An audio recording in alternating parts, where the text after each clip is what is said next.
ప్రముఖ దర్శకుడు భారతీ రాజా కన్నుమూశారు. కొన్ని రోజులుగా ఆసుపత్రిలో చికిత్స పొందుతున్న భారతీ రాజా ఈ రోజు తెల్లవారుజామున తుది శ్వాస విడిచారు. పలు తమిళ, తెలుగు, కన్నడ చిత్రాలకు భారతీ రాజా దర్శకత్వం వహించారు. 84 ఏళ్ల భారతీ రాజా కొన్నాళ్లుగా తీవ్ర ఊపిరితిత్తుల ఇన్ఫెక్షన్తో బాధపడుతున్నారు.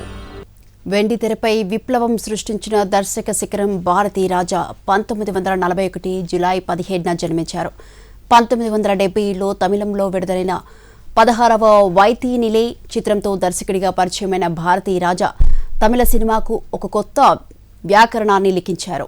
చాలా వరకు స్టూడియోకే పరిమితమైన కెమెరాను ఆయన పల్లెటూరులోకి, పొలాల్లోకి, మట్టి వాసన దగ్గరకు తీసుకెళ్లారు.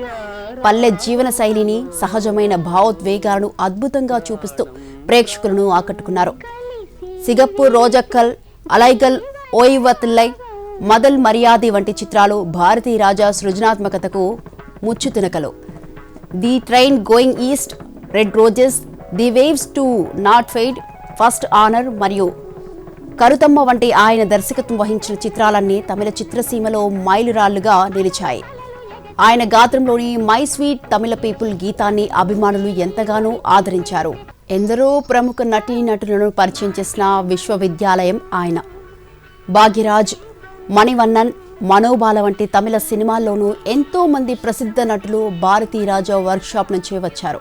కమల్ హాసన్, రజనీకాంత్ వంటి దిగ్గజ నటులు కెరీర్ను మలుపు తిప్పడంలో కూడా ఆయన కీలక పాత్ర పోషించారు. అలాగే రాధిక, రేవతి వంటి ప్రముఖ నటీమణులను సినీ రంగానికి పరిచయం చేశారు.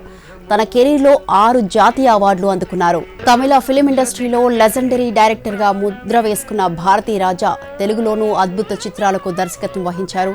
తెలుగులో సీతాకోక చిలక, ఆరాధన వంటి చిత్రాలతో ప్రత్యేక గుర్తింపు తెచ్చుకున్నారు. ఇటీవలి కాలంలో ఆయన పలు చిత్రాలలో గొప్ప క్యారెక్టర్ యాక్టర్గా కూడా తనదైన ముద్ర వేశారు. భారతీ రాజా జాతీయ, రాష్ట్ర పురస్కారాలను కూడా అందుకున్నారు. సినిమా ఇండస్ట్రీకి ఆయన చేసిన సేవలకు కేంద్ర ప్రభుత్వం పద్మశ్రీతో సత్కరించింది.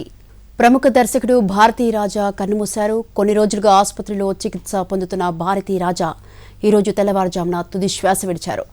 రైట్, దీనికి సంబంధించి మరింత సమాచారాన్ని మా film special correspondent Phani phone line లో ఉన్నారు. ఫనీ, స్వాతి, నిజంగా ఇది చాలా తీవ్ర విషాదమైనటువంటి సంఘటనగా చెప్పుకోవాలి. ప్రముఖ దర్శకుడు, నటుడు భారతీ రాజా తన అనారోగ్య కారణాల వల్ల తుది శ్వాస విడిచారు.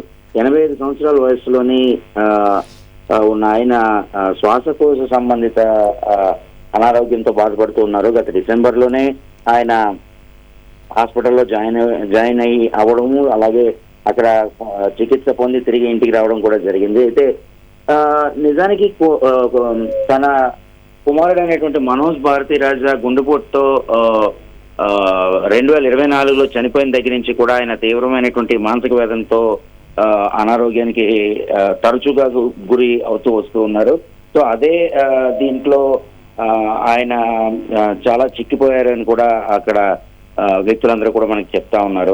తమిళ సినీ రంగంలో దాదాపు 40 చిత్రాలని అద్భుతంగా తెరకెక్కించి దర్శకేంద్రుడిగా పేరు తెచ్చుకున్న వ్యక్తి భారతీ రాజా. ఎంతో మంది ఇప్పుడున్నటువంటి ఎంతో మంది నటీనటులను ఆయన తన చిత్రాల ద్వారా పరిచయం చేయడమే కాకుండా గ్రామీణ నేపథ్యంలో ఉండేటువంటి అద్భుతమైన చిత్రాలను ఆయన అందించడం జరిగింది. ఎన్నో జాతీయ అవార్డులు, అలాగే రాష్ట్రీయ పురస్కారాలు కూడా ఆయన అందుకోవడం జరిగింది. భారత ప్రభుత్వం ఆయన పద్మశ్రీతో కూడా పద్మశ్రీ పురస్కారం కూడా అందించింది. సో ఇటువంటి ఒక అద్భుతమైనటువంటి వ్యక్తి ఇక లేరు. ఇది తమిళ రంగానికే కాదు, టోటల్ గా సినిమా రంగానికే ఒక లోటు అని Swathi. Right, thank you Phani, thanks for the details.